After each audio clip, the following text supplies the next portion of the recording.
Hi guys, ngiyanamukela ku-recap My Brother's Keeper yangomhla ka-24 March 2025. So yeah, usuku lokufihla uMamCunu. Yeah, umndeni wakashabalala nje awukho kahle emoyeni. Uphatheke kabi lokushare ama-memories onawo for uMamCunu. So lana ke bayakhuluma noMshengu bayasho ukuthi silenzile lonke usiko yonke into yenziwe kwaphelela ke. So beyasho ukuthi ke suselwedwa ke manje nezingane. Vele kube wena osukumayo inakekele. Ube ubaba wazo futhi uphinde ube umama wazo. Bakhuluma ke lokhu nje bazama ukululeka uMshengu bazama nokumduduza and nje ngathi yena akekho lapho. Uyicabangela nje uMamCunu ucabanga nanokuthi lokho ibalisethi nje kwangiphinda futhi lokho ngaqale ngalahlekelwa umawo Donga noNdumiso manje sekuwumalo uPhumzile Mchunu. So ke bathe uNdumiso esahleli kanjalo benodonga nje bezama ukulungiselela umngcwabo kungenqubeko awajabula ulo Ndumiso wamhaga kuqala ejabulela nje ukuthi ukhona ufikile. Wathi nje uma bezokujabulela ukuthi ukhona la wamnikeza uthayi kumele awugqoke nawo. Wathi bekumele ngingezi kodwa la angiboni nje uMshengu uzokujabulela ukuba khona kwami la. Uthi hayibo bezama ukumduduza benodonga bathi hayibo meluze la uzovalelisa kumama. Wathi inkinga uMshengu nje uzovela asukume lapha ya adala idrama afuna ukungixosha and angifuni lokho kubukwa mina la. Athi uDonga usula khehla usula nje and ngeke ungakwazi ukuvalelisa nawe kumama wakho kumele uvalelise uma wakho uMamCunu nawo uma wakho wakukhulisa wakuthatha njengengane yakhe. So nje njengobulana nje kufanele vele ukuthi ube khona la. Hayi ke bavumelane kanjalo kubhoti and ubone nje ukuthi bajabulile futhi ngokuba khona kanqubeko. Ubone ukuthi bebenakho ngabazi ukuthi kaze uzofika yini ngempela unqubeko la emgcwabeni.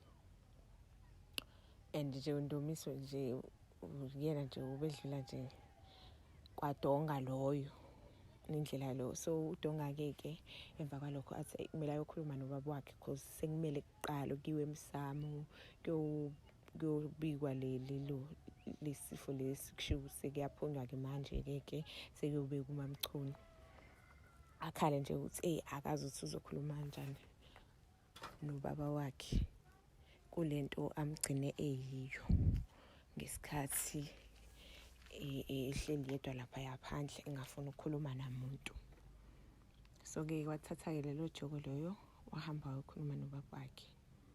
Bemfica lapho ubaba wakhe nje uhleli yadabukisa amtshela nje ukuthi hamba wena hamba ubika wena mina nje bangenzeli lutho lobo abantu abaphathi baqale bangithathela untandokazi manje sekuMamCunu nje ngeke nje ngikwazi mina ukukhuluma nabantu abangilahlile and futhi nalokho phinde wakukhuluma lapha sekumele ashaye ibhokisi asike ilo ibhokisi bengazi ukuthi ibhokisi labo lomshado if I'm not mistaken ubeshaya ngembazo eliqanda nje lonke.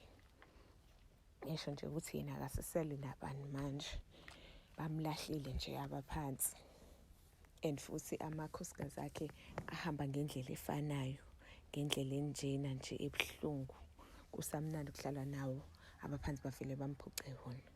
So uDonga ke uzothatha ke leli joka leli lokuthi abe inhloko kulesi sikhathi samanje ke aperforme le ritual le ukukhuluma nabantu baphansi ngoba uMshengu nje akayingeni.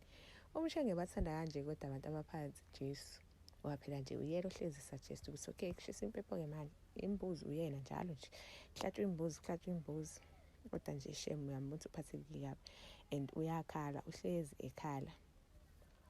uMshengu phelile inhlobo le eqinile engafuni ukuzwa kwamuntu owehlezi ikhuluma kodwa nje since kwashona uMamCunu nje akakhala ngoba babantu and uyabona ukuthi kubuhlungu ngaphakathi shame bandla. Nalapha yayisekhuluma nebhokisi ebonga ukuthi ke ngiyabonga ukuthi uke waba khona waba nami wangisiza ekukhuliseni izingane and futhi nje ngiyabonga wena wawungaphoqa umuntu ukuthi ustepe in ngesikhathi kushona unkosikazi wabo oqala, kodwa nje wena wastepa in, wangiphatha kahle, waba unkosikazi oqotho sonke lesikhathi lesi. Ngiyabonga. Wambathisa ingubo-ke ibhokisi lakhe-ke, washo nje ukuthi-ke sokubeka endaweni yakho yokugcina-ke manje uphumule kahle chunu. Uyasho ukuthi-ke uyamkhumbula, uyasho futhi ukuthi nothanda amnikeze lona nje ngekuze lifaniswe nalutho esakhona lapha emhlabeni. Unqubeko-ke benoNdumiso-ke noDonga-ke bayakhumbuzana ama-memories abibe nawo nguMamChunu, and futhi uNdumiso uyasho nje siyazi ibhizinisi lami seliqala sesimama kahle.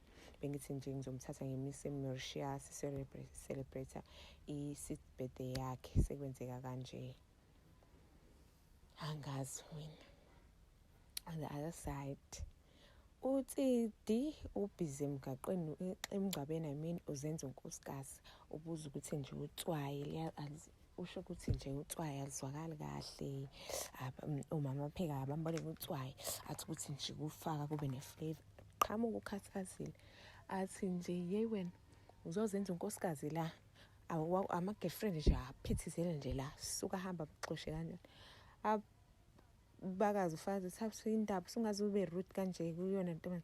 Athi nje ukhathazile nje ukuthi uyaphapha lo, wena nje wakwaphithizela kanje usayi-girlfriend la, thina kumele senze lokho la, sathelwa ngenyongo, yabo. So-ke sekuyisikhathi sokuvalelisa uMamChunu, uyakhuluma-ke, kukhuluma uNdumiso, kukhuluma noDonga-ke. After umngcwabo-ke uSibusiso bakhathazekile-ke benoThoba ngomkhulu wabo, bathi nje hawu selokhu hamba ugogo, umkhulu nje akaze aphinde afana nje. Athi uThoba hawu yazi nje mhlawumbe kumele athole nje umuntu ozomsiza, kumele athole intombi omkhulu. Sibusiso hayi angiboni ukuthi intombi ezomsiza nje, umoya womkhulu phansi, ukhathazekile nje ngikusho uMamChunu, and futhi angiboni khona umuntu oyokwazi ukureplace ugogo empilweni kaMkhulu. Umkhulu ubemthanda ugogo, yabona shame, and uhleli ledwa lapha eceleni uyadabukisa, akakhulumi namuntu nje uyedwa. Ekupheleni-ke kuDonga-ke sebonga uTsidi ukuthi hawu shame, yazi ngikubonile kuloku kotiza lapha yana, wenza yonke into kahle, nasemabhodweni ubamba. Ngiyabonga ukuthi ubile khona la, wangisapotha nangendlela nje wenze ngayo izinto namhlanje-ke. Ama-love birds abonga nje ndakakazi ukuthi ukhatha umthathe wambeka le girlfriend wakhe, hey bafethu. So phela lapha i-recap yanamhlanje. Please don't forget to subscribe, comment, share, like. See you on the next one. Bye.